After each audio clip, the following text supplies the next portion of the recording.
I didn't know you could get that big.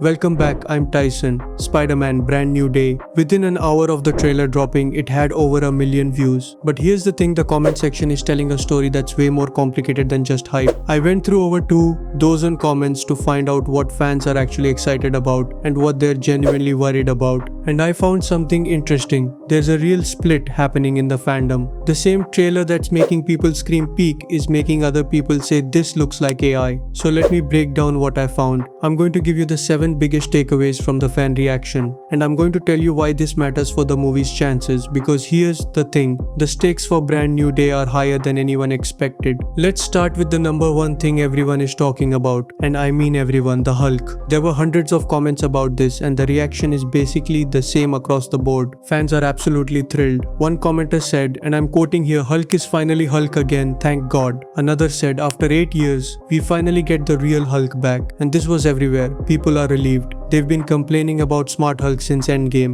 and now they feel like Marvel finally listened. The specific moment people are most excited about, the thunderclap at 136. That got called out by dozens of commenters as a finally moment. One person said, "I haven't seen Hulk do the thunderclap since the Incredible Hulk movie, I almost cried." And here's why this matters. The Hulk has been one of the most mishandled characters in the MCU. Fans have been vocal about their disappointment. This trailer suggests Marvel is course correcting, but here's where it gets interesting. The second biggest topic is actually a criticism, and it's a big one, the CGI. A lot of people are worried about the visuals, and they're using the same word over and over. AI. I saw that word in at least 80 different comments. One commenter said, "Why does this look AI generated?" Another said, "The CGI is looking half-baked. The Hulk falling scene at 209 looks so off, I'm worried." And this isn't just nitpicking, this is a genuine concern. People are actively worried about the visual quality, and that fear is overshadowing their excitement for some viewers. What's interesting is that people are calling out specific shots. The scenes at 143 and 151 got mentioned repeatedly. One person said, "At 151 you can literally see the edges where Peter Parker was keyed in.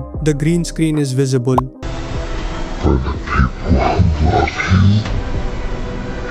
Another said, "The lighting looks flat and washed out. The colors don't look natural, and here's why this is worrying. Fans are more visually literate than they used to be. They can spot rushed VFX work instantly, and recent Marvel movies like Quantumania and Brave New World had criticized VFX. So this isn't coming out of nowhere, this is a pattern, and fans are tired of it." Now, the third big topic is actually a debate, and it's about MJ and Ned. A lot of people are frustrated that they're back. One commenter said, "Why are they bringing back Ned and MJ? That arc has ended." Another said, "We don't want Zendaya, get a real Mary Jane Watson." But there's also a counter argument. Some people are defending the characters. One person said, "MJ trusting Peter even without remembering him is true love." Another said, "The romance is the emotional core of this trilogy. You can't just drop it." So this is a real split in the fandom. The argument against MJ and Ned is that the No Way Home ending was supposed to give Peter a fresh start. Bringing back the same supporting cast feels like a retreat from that consequence. The argument for them is that the emotional continuity matters, and that the romance is what makes the story work. I think both sides have valid points. Now, the fourth thing I noticed is actually a consensus, and it's rare to see a consensus in a Marvel comment section. But here it is. Everyone agrees that the street level focus is a good move. Fans are tired of the multiverse. They want grounded neighborhood level Spider-Man. One commenter said, "Finally a proper Spider-Man movie without Stark tech and multiverse nonsense." Another said, "This feels like actual Spider-Man, not Spider-Boy, not Avenger Light, real Spider-Man." And this is huge. After No Way Home's multiverse chaos, fans want Peter struggling with rent, relationships and responsibility, not interdimensional threats. The line "I'm not in high school anymore" at 220 really resonated. A lot of commenters noted they've grown up alongside Holland's Spider-Man. One person said, "It's my first Spider-Man movie as an adult. I'm not in high school anymore either, Peter." And this is the emotional connection that Marvel is banking on. Now, the fifth big topic is the Punisher. And this one's interesting because it's not universal excitement. A lot of people are happy to see him. One commenter said, "The Punisher is the only reason I'm watching this." Another said, "Frank being immune to Jean's powers is such a Punisher thing. His rage is his protection." But there are also concerns. People are worried that the PG-13 rating will neuter the character.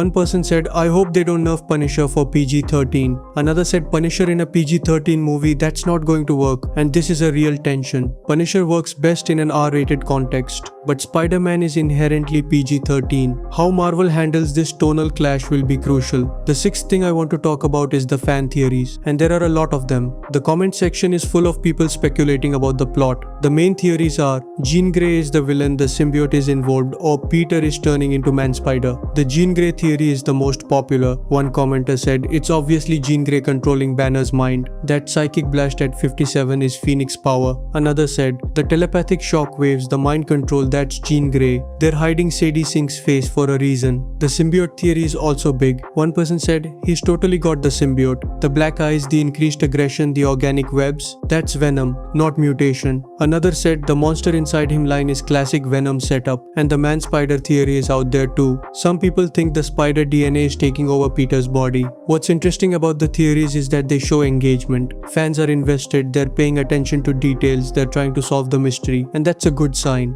Unlike recent Marvel projects where audiences just didn't care enough to speculate, this trailer sparked genuine curiosity. Now, the seventh thing I noticed is actually about the audience themselves. A lot of commenters noted that they've grown up with this version of Spider-Man. One person said, "I was in high school when Homecoming came out, now I'm 25, it's crazy." Another said, "The 4-year gap between movies has made us all grow up alongside Peter, and this is meaningful." The emotional connection to Holland's Spider-Man is deeply personal for this generation. The 4-year gap has allowed audiences to age alongside Peter, creating a unique bond that previous Spider-Man actors didn't have. The line "I'm not in high school anymore" wasn't just a joke, it was a meta commentary on both the character and the audience. So let me tell you what all of this means. The comment section reveals a fan base that's simultaneously desperate for Marvel to return to form and deeply skeptical that the studio can deliver. The CGI concerns aren't just about visual quality, they represent a deeper fear that Marvel is cutting corners and rushing production. The fact that fans are comparing the visuals to AI is particularly damning. It suggests a perception of soullessness or automation in the filmmaking process, and that perception is dangerous for Marvel, because once audiences start thinking a movie is AI generated, you've lost them.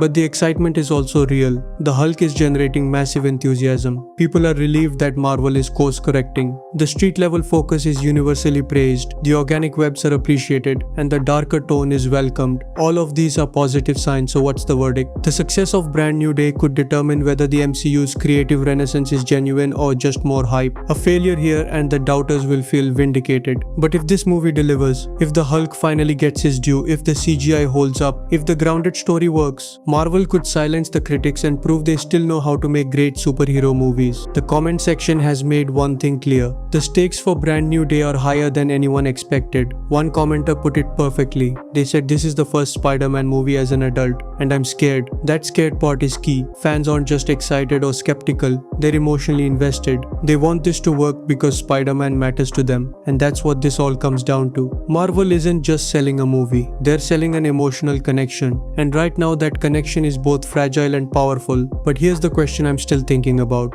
One thing that nobody's really talking about yet is what happens to Hulk after this movie. Is this a one-off return, or is Marvel finally setting him up for something bigger? Because I have a feeling this isn't just about Spider-Man. We're going to dig into that next time. In the meantime, let me know in the comments, what were your biggest takeaways from the trailer?